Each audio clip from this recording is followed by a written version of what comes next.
नमस्कार, मैं हूं सिकता दे और आप देख रहे हैं दोपहर दमदार खबरों की शुरुआत करते हैं इस वक्त की बड़ी खबर से जो आ रही है मुंबई से। मुंबई में दरगाह पर बुलडोजर की कार्रवाई की खबर आ रही है। आरे फॉरेस्ट एरिया में दरगाह पर बुलडोजर चला है। हजरत सैयद बरकत दरगाह पर यह कार्रवाई की खबर आ रही है। मुंबई के आरे कॉलोनी में स्थित हजरत सैयद बरकत अली दरगाह पर प्रशासन की कार्रवाई जारी है। पुलिस और प्रशासन की मौजूदगी में इस धार्मिक ढांचे को हटाया जा रहा है। अधिकारियों के मुताबिक ये संरचना सरकारी जमीन पर अवैध कब्जे की थी, जिसे लेकर ट्रस्ट को पहले नोटिस दिया गया, लेकिन तय समय में इसे नहीं हटाया गया। डीसीपी गजानंद राजमाने ने बताया है कि ये जमीन सरकारी है और नियमों के मुताबिक कार्रवाई इस वक्त हो रही है। अनुज रायते हमारे सहयोगी मौके पर ही मौजूद हैं। चलते सीधे अनुज के पास। अनुज, बुलडोजर कार्रवाई हो रही है, अभी और क्या जानकारी, तस्वीरें हम देख रहे हैं। पिछले कुछ हफ्तों में मुंबई का एटलीस्ट 3-4 कार्रवाई अवैध रिलीजियस स्ट्रक्चर्स के ऊपर हो गई है। मैं फिलहाल गोरेगांव के आरे कॉलोनी आरे फॉरेस्ट में खड़ा हूँ, जहाँ पे आप पीछे देख सकते हो कि फिलहाल डेबरी को निकालने का काम चल रहा है। यहाँ पे जो एक्टिविटी थी मुंबई पुलिस के द्वारा जो अंडरटेकिंग ली गई थी वो संपूर्ण हो चुकी है और अभी डेबरी को बाहर निकाला जा रहा है। जिस दरगाह की हम यहाँ पे या जिस रिलीजियस स्ट्रक्चर की हम यहाँ पे बात कर रहे हैं, ये एक ट्रस्ट के अंडर आता था, जो एक वानखेड़े नामक इंसान और उसके सहित 3 अधिक और लोगों के वो लोग उस पर ट्रस्टी थे। और पुलिस के मुताबिक वानखेड़े और उनके 3 साथीदारों को कम से कम 3 या 4 बार नोटिस भेजी गई थी और उनको अपील की गई थी कि वो खुद ही इस दरगाह, इस रिलीजियस स्ट्रक्चर को डिमोलिश कर दे। बट वो करने में जब वो नाकाम रहे, तब पुलिस को ये कि कैसे यहाँ पे डेबरी अलग अलग जगहों पे रखी गई है। ये जो कार्रवाई है, बुलडोजर कार्रवाई, ये थोड़ी देर पहले ही शुरू हुई थी, बट काफ़ी जल्दी, क्योंकि काफ़ी प्लान थी और पुलिस ने अपनी डिप्लॉयमेंट आरे फॉरेस्ट के जब आप एंटर करते हो तो वहाँ से लेके यहाँ तक कम से कम 10-15 मिनट का रास्ता आता है और उस पूरे रास्ते पर पुलिस ने डिप्लॉयमेंट कर दी थी।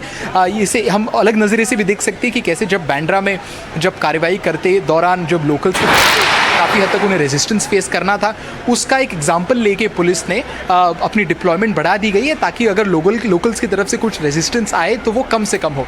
जिस ज़मीन की हम बात करें, ये सरकारी वसाहत है और इसके ऊपर इंक्रोचमेंट धीरे धीरे हो रहा था।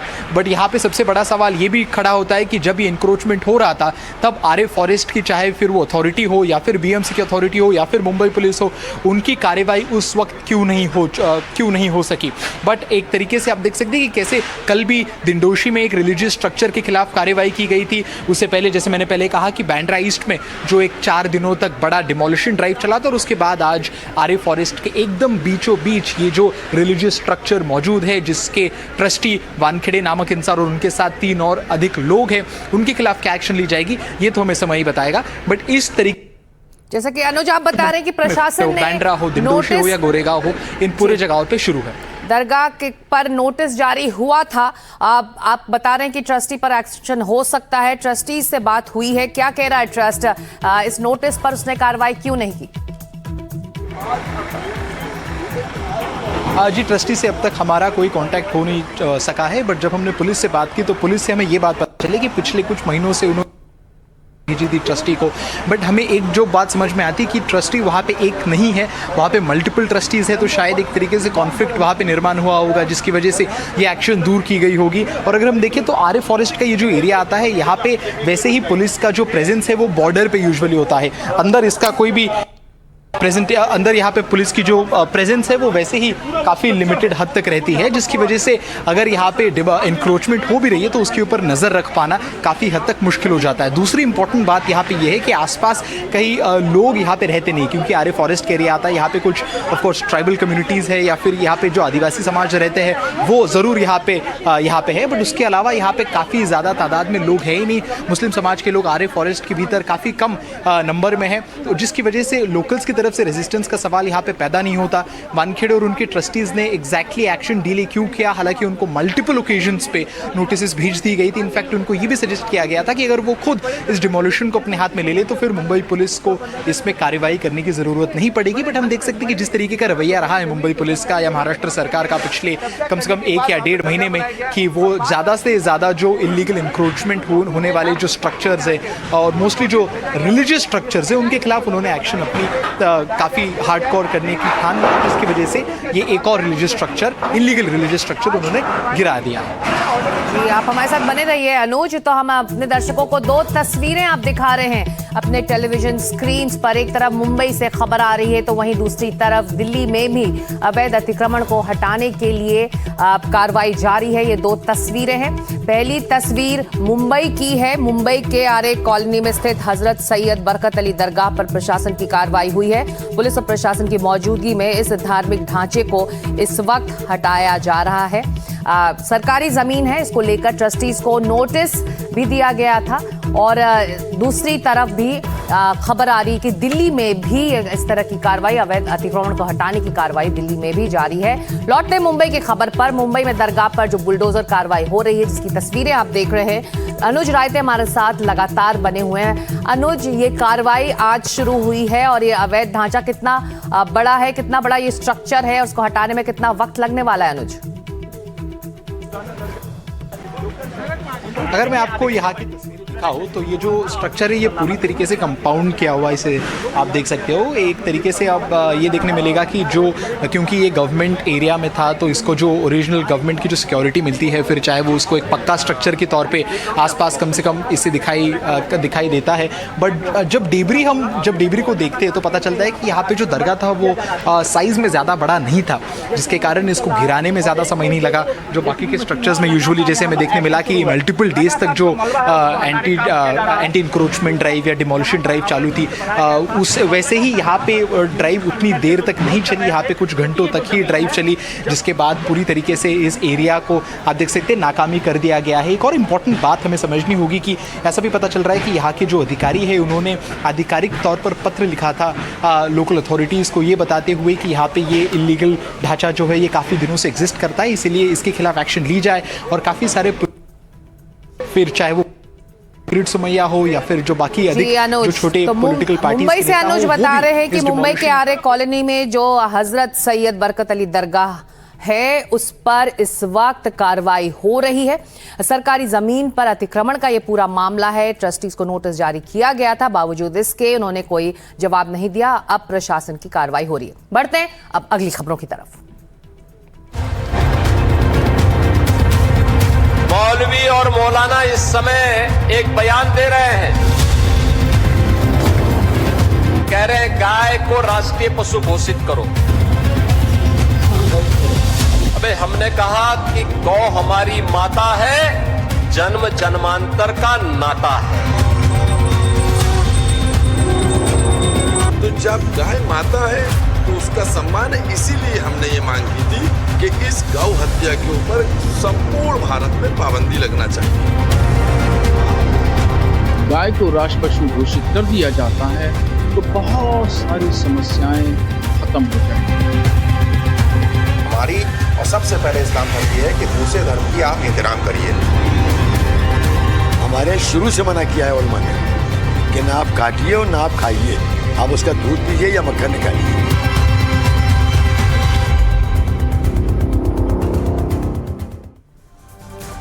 और अब सीधे चलते हैं उत्तर प्रदेश, जहां के विधानसभा चुनावों में आधिकारिक तौर पर 8 महीने से भी कम का वक्त रह गया है। नेताओं के बयान दिन ब दिन धारदार होते जा रहे हैं। मुख्यमंत्री योगी आदित्यनाथ पूरी तरह से चुनावी मोड में आ गए हैं। अखिलेश यादव ने पूरी तैयारी कर ली है। मायावती ने कुछ दिनों पहले ही बीएसपी के पदाधिकारियों के साथ बैठक की। राहुल गांधी ने अपने यूपी के दौरे बढ़ा दिए हैं, लेकिन सबसे बड़ी टक्कर जो है यूपी में बीजेपी और समाजवादी पार्टी के बीच है। योगी आदित्यनाथ बयान देते हैं, अखिलेश यादव तुरंत पलटवार कर देते हैं। कल मुख्यमंत्री योगी ने बिजनौर में पाकिस्तान से विस्थापित हिंदुओं को जमीन का अधिकार सौंपा। इस दौरान योगी ने विपक्ष, मौलवी, मौलाना लोगों पर तंज भी कसा। योगी ने कहा कि आजकल कुछ मौलाना गाय को राष्ट्रीय पशु घोषित करने की मांग करते हैं, लेकिन वो नहीं जानते कि गाय के साथ हमारा रिश्ता मां जैसा है। योगी आदित्यनाथ ने कहा कि गाय का मां जैसा सम्मान हमारे संस्कार में है। हम अपनी मां के बारे में जो सम्मान का भाव रखते हैं वही भाव गाय के लिए है। तो कल गाय पर बयान से बाद मुख्यमंत्री योगी आदित्यनाथ की तस्वीर गोरखपुर से आई है। वो गोरखपुर पीठ मठ में गौ सेवा कर रहे थे। सीएम ने सुबह सुबह पहले जनता दर्शन लगाई, फिर लोगों से की फरियाद भी सुनी, फिर वो गौ सेवा उन्होंने किया।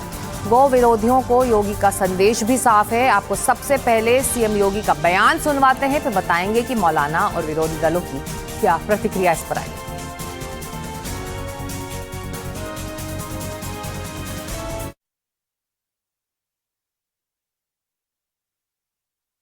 एक चलन देख रहा हूं, तमाम मौलवी और मौलाना इस समय एक बयान दे रहे हैं, कह रहे हैं गाय को राष्ट्रीय पशु घोषित करो। अबे हमने कहा कि गौ हमारी माता है, जन्म जन्मांतर का नाता है।